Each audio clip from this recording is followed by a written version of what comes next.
Bueno, ahí se escucha bien. Bueno, buenas tardes.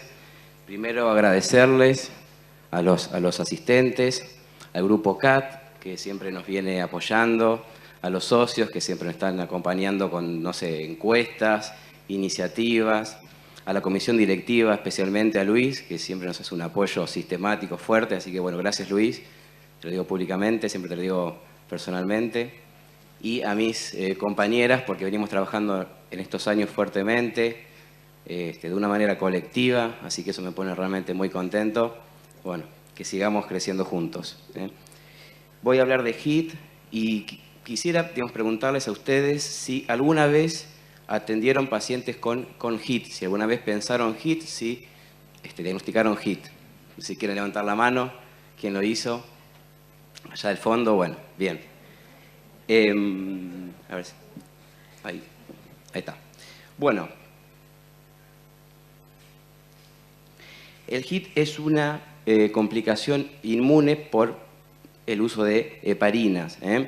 Tiene como sus características principales ocasionar trombocitopenia de grado variable, riesgo de trombosis, principalmente venoso, tiene un riesgo alto de trombosis, según las series hasta un 30 al 50% de los pacientes tienen trombosis venosas, pero también puede generar trombosis arteriales, microtrombos, y con una mortalidad que puede ser alta. Algunos reportes hablan de 5% de mortalidad, 10%, y en otros habla de mayor, 10%. Pienso que es una patología que en general se piensa poco, así que uno de los, digamos, objetivos de este educacional era tratar de, digamos, fomentar este pensamiento en esta patología. Bien. Básicamente ocurre cuando el factor plaquetario 4, que está en los gránulos alfa de las plaquetas, se libera, tiene una alta carga positiva, eso atrae y se une a elementos aniónicos como la, digamos, heparina. Ese complejo inmune genera anticuerpos, principalmente IgG, y esos anticuerpos ocasionan activación plaquetaria, y eso genera, digamos, consumo plaquetario, por eso los pacientes tienen trombocitopenia, pero esto ocasiona también riesgo, digamos, trombótico. Estos anticuerpos también activan otras células que son fundamentales para en las complicaciones trombóticas, células endoteliales, neutrófilos, monocitos. En definitiva, ocurre esta, digamos, paradoja de tener pacientes que tienen trombocitopenia con un riesgo trombótico muy alto. Aquí pueden ver mejor cómo está graficado el factor plaquetario 4, redondito, con la, digamos, heparina uniéndose, y los anticuerpos generados por estos complejos inmunes. La conocemos como una condición rara, pero en realidad no es tan rara. Tal vez nos hizo mal ese reporte estadounidense que mostraba que 1 cada 1.500 pacientes internados podían tener HIT, pero en realidad consideramos que es un reporte que, digamos, infravalora el problema. Cuando ustedes ven revisiones de centros, digamos, universitarios con un pensamiento sistemático en HIT, fíjense cómo la, digamos, incidencia es mayor. Tienen que considerar que la incidencia depende de los distintos escenarios clínicos. El escenario clínico característico de mayor riesgo son las cirugías cardiovasculares, porque usan heparina no fraccionada con dosis altas, y es en donde está, digamos, reportado la mayor incidencia. Algunos registros hablan de 4 o 5%, pero como dije, la, digamos, incidencia varía según los distintos escenarios clínicos. Fíjense cómo la heparina no fraccionada tiene un riesgo francamente mayor que la heparina de bajo peso molecular. Los que usan heparina no fraccionada tienen un riesgo de 1 cada 40 pacientes, según algunos estudios, mientras los que reciben heparina de bajo peso molecular pueden presentar en 1 cada 400 pacientes. También es mucho más frecuente en los pacientes que tienen alguna internación quirúrgica respecto a los que tienen internaciones clínicas. Bien. Ahí pasó. Ahí estoy. Para hacer diagnóstico, la guía, digamos, internacional, que ya tiene muchos años, pero la seguimos usando, marca como paso ineludible hacer el score 4T, que yo les voy a ir, digamos, mencionando. como una recomendación fuerte, nos habla que siempre que pensamos en HIT, siempre tenemos que hacer el score 4T. ¿Se ve bien? Sí. El score 4T, cuando ustedes lo ven, les muestra las principales características de HIT. Ahí está. Da mayor puntaje, tiene, digamos, 4 elementos. El primero es la trombocitopenia. Otorga mayor puntaje, 2 puntos, cuando la caída supera al 50% con un nadir plaquetario mayor a 20.000.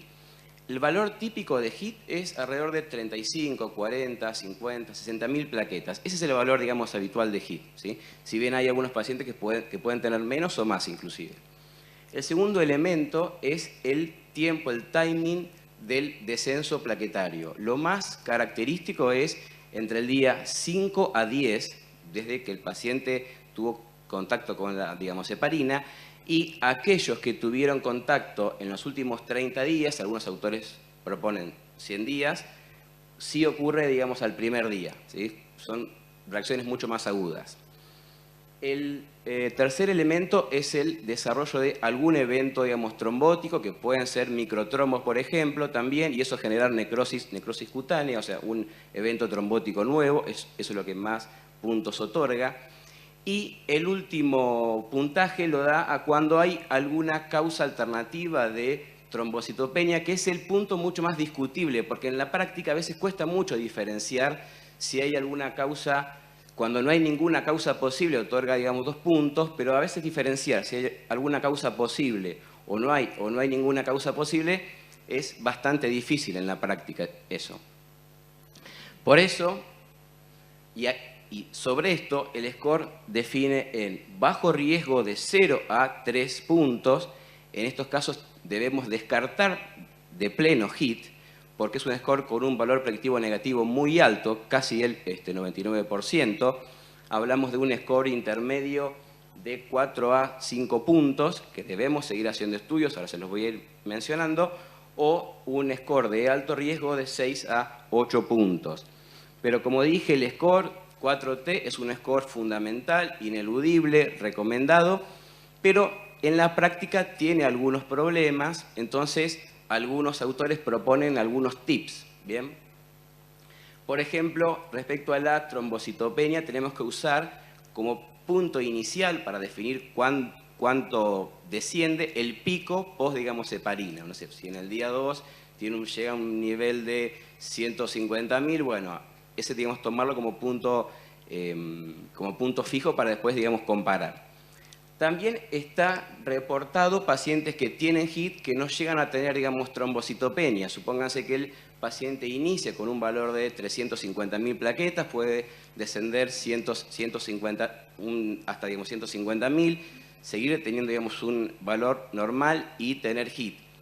Es un escenario difícil, digamos, en la práctica de pensar HIT en alguien que no tiene plaquetopenia. Pero bueno, si ustedes ven descensos marcados en el, digamos, en ese timing, piénsenlo.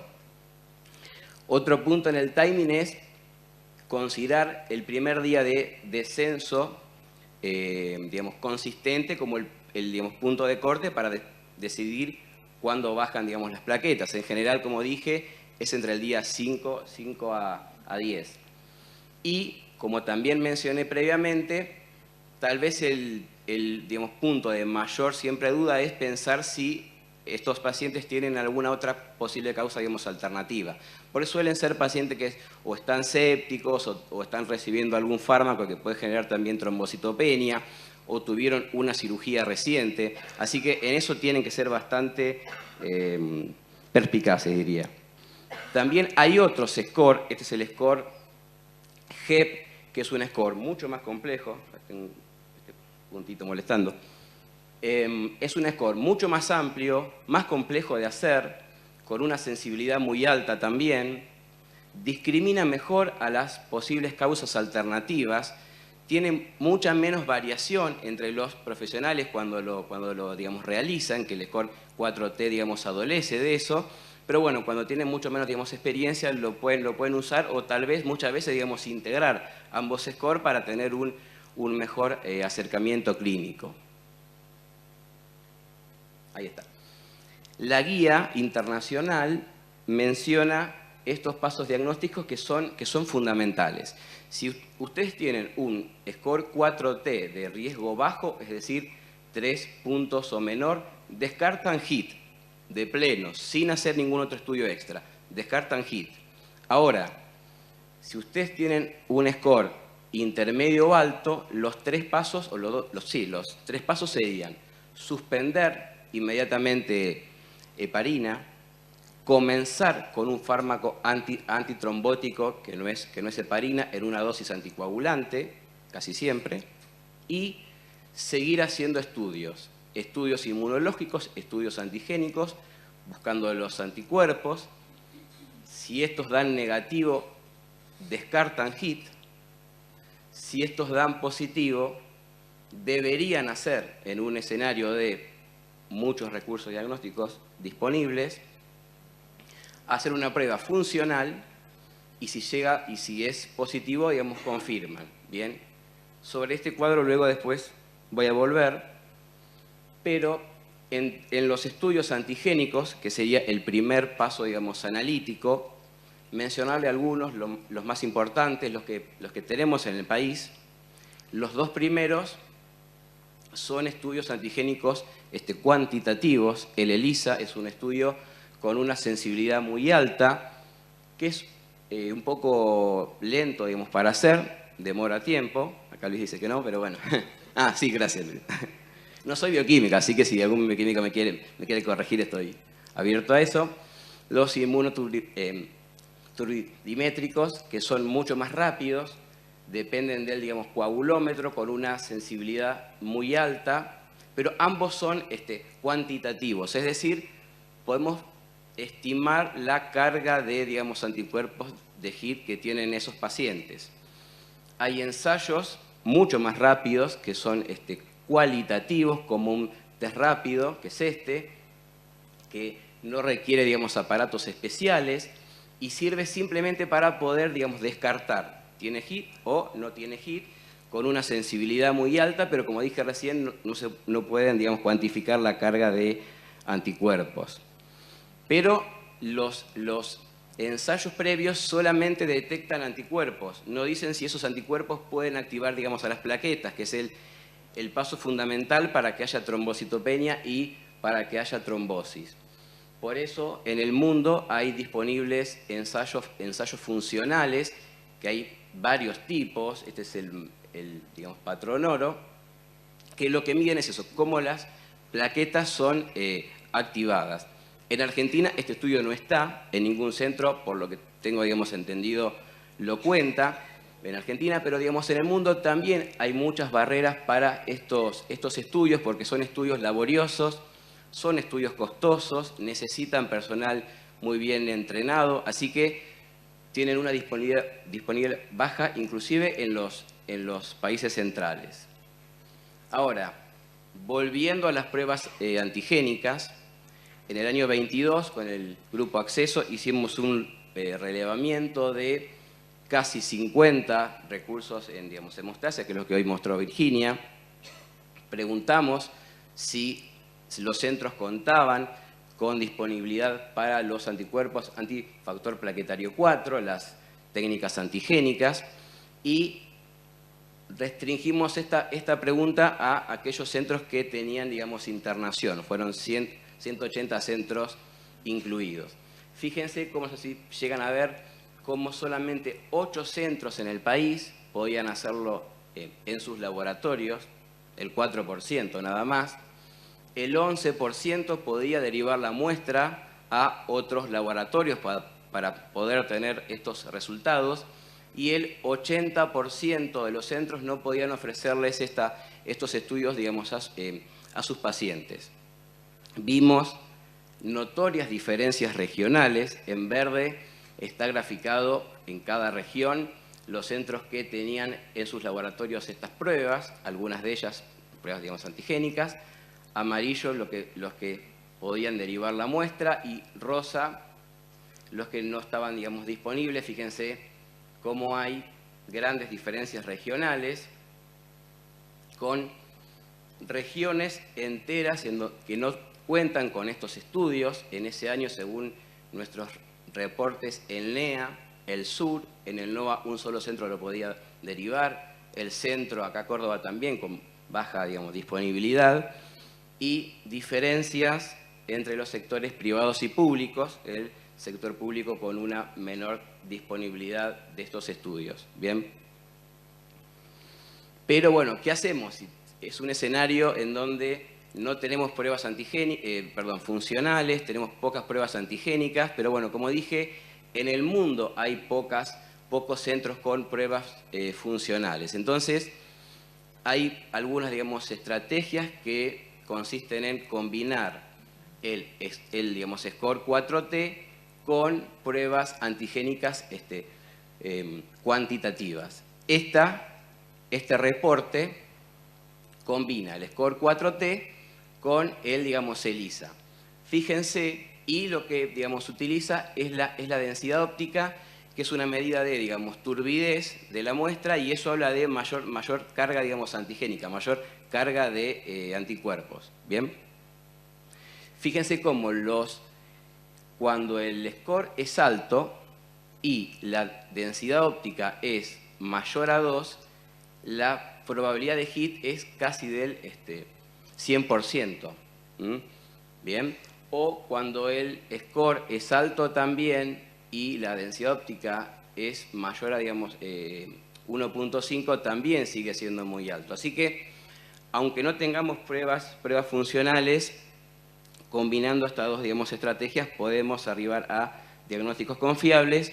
Acá les muestro estos mismos datos con otros ensayos antigénicos, también con un, digamos, score alto y con un inmunoturbimétrico con una densidad óptica también muy alta. Fíjense cómo el valor predictivo positivo era realmente muy alto, casi 99%. Bien, y este es un estudio publicado, digamos, este año, muy interesante, que fíjense cómo, digamos, comparó pacientes estudiados con, digamos, ELISA, con o sin score 4T, y comparaban con un ensayo funcional. Fíjense cómo aquellos pacientes con una densidad óptica mayor a 2 tenían un 91% de valor predictivo positivo, realmente muy alto, y acá abajo los triangulitos negros son aquellos con pruebas funcionales positivas. Fíjense cómo todos los pacientes con pruebas funcionales positivas tenían una densidad óptica mayor a 1, ¿bien? Y en realidad casi todos tenían mayor a 2. Es decir, contar con pruebas cuantitativas, como dice la guía, digamos, internacional, cuando ustedes tienen pruebas antigénicas cuantitativas con una densidad óptica alta, o bueno, mayor a 2, podemos evitar hacer los ensayos funcionales, que es una digamos, limitación mundial, como dije recién. Nosotros sumamos una limitación muy grande, sobre todo en algunas regiones, para el estudio de los, digamos, anticuerpos. Bien. Respecto al manejo terapéutico,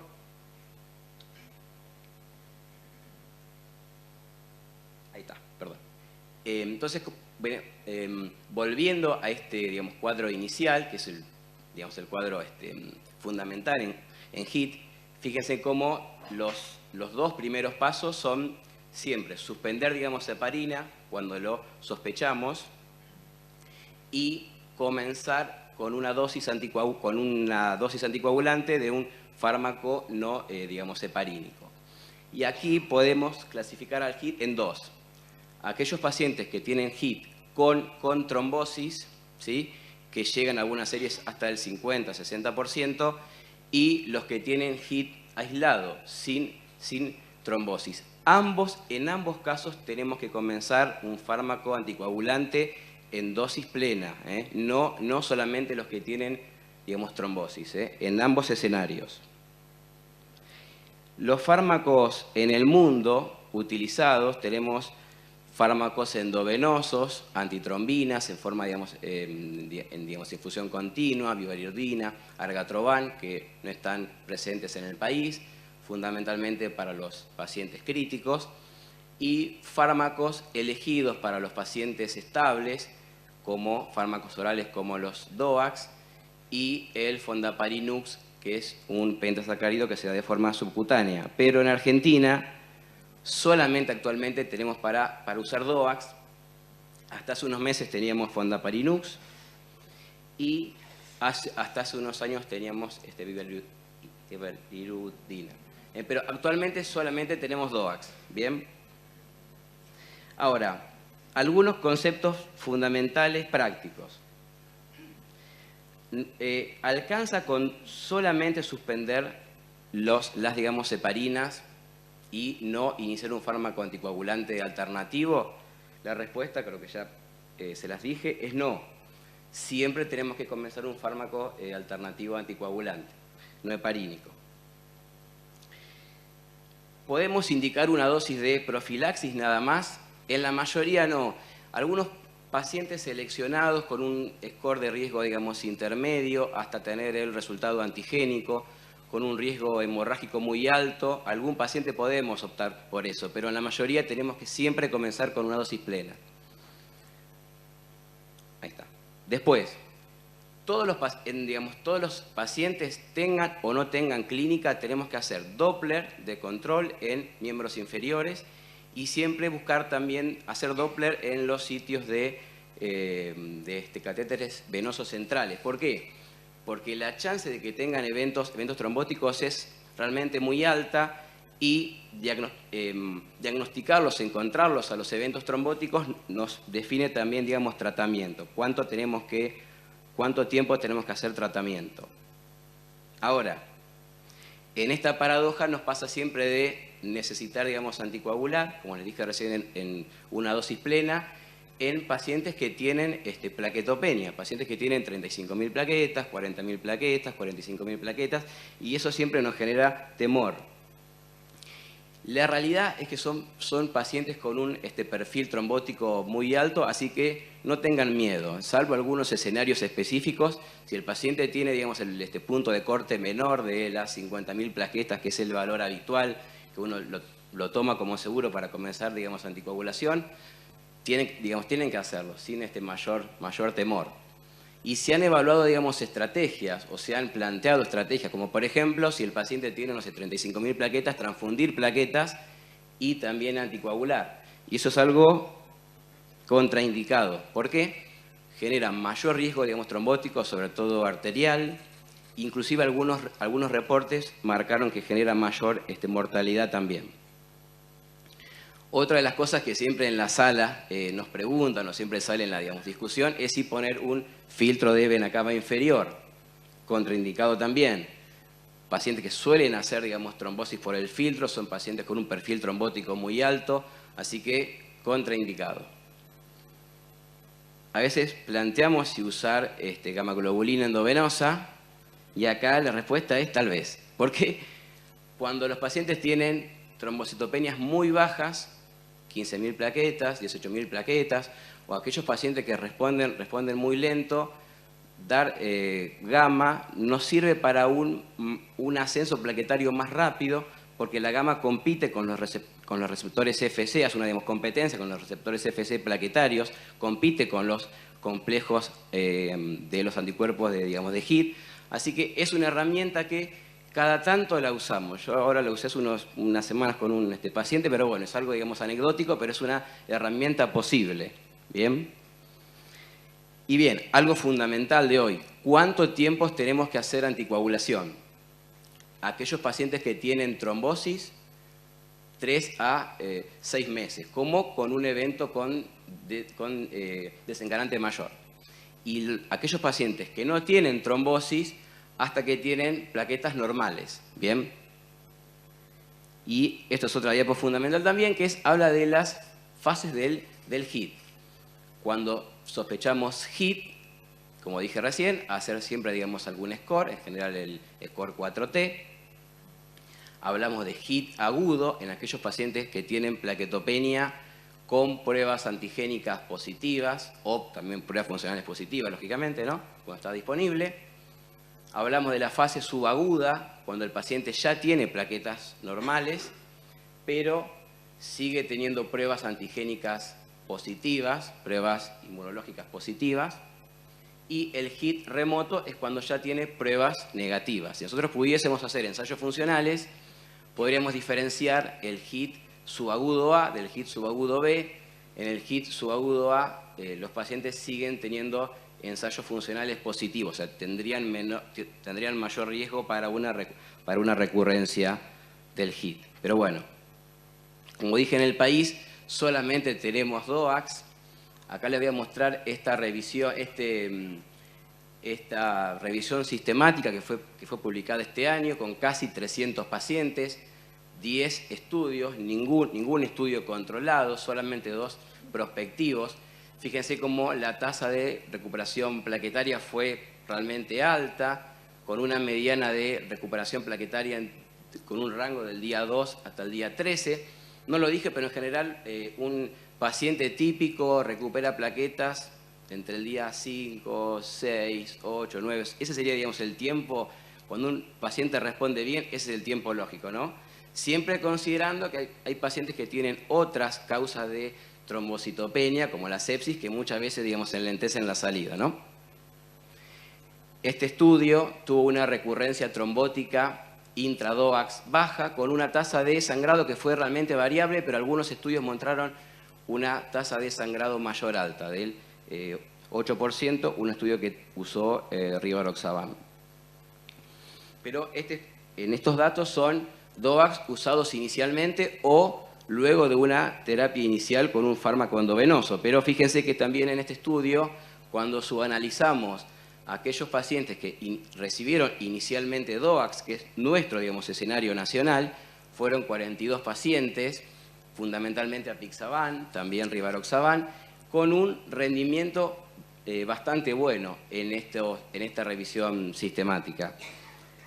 En Argentina, en un estudio que hicimos hace unos años, que ahora estamos intentando publicar, tuvimos algunas complicaciones cuando usamos DOACs. Este es un estudio en el que incluimos a 42 pacientes de 5 centros. Todos fueron pacientes con HIT tratados inicialmente utilizando DOACs. Fíjense cómo eran pacientes que estaban en unidad cerrada, casi todos, y más de la mitad eran pacientes críticos que en otro país hubiesen sido tratados con algún fármaco, digamos, endovenoso. Fíjense cómo 2/3 tenían eventos trombóticos iniciales. Vimos una recurrencia trombótica realmente baja, pero vimos muchos episodios de sangrado mayor, 12%, mucho más alto que los que está reportado en las guías, en los estudios internacionales, inclusive estudios que no son, digamos, lógicamente controlados. Todos fueron hemorragias digestivas y eran todos pacientes críticos. O sea, podemos usar DOACs, no nos queda otra, pero no nos está yendo, digamos, demasiado bien en los pacientes críticos. Y otra herramienta terapéutica que tuvimos hasta hace algunos meses fue el Fondaparinux. Esta es una revisión sistemática de 150 pacientes aproximadamente, que también mostró una tasa de sangrado alta. En el mundo en general es un fármaco que se usa, si bien es un fármaco parenteral subcutáneo, se usa para los pacientes estables. Los dicumarínicos en el HIT agudo no tienen lugar, están contraindicados, aumentan el riesgo de progresión trombótica, de, digamos, complicaciones necrotizantes en la piel, por ejemplo. Pero podemos utilizarlos en aquellos pacientes que tienen eventos trombóticos y queremos hacer una terapia a, digamos, 3 meses. Luego de superado el HIT agudo, podemos completar el, digamos, tratamiento usando dicumarínicos, que están mucho más accesibles.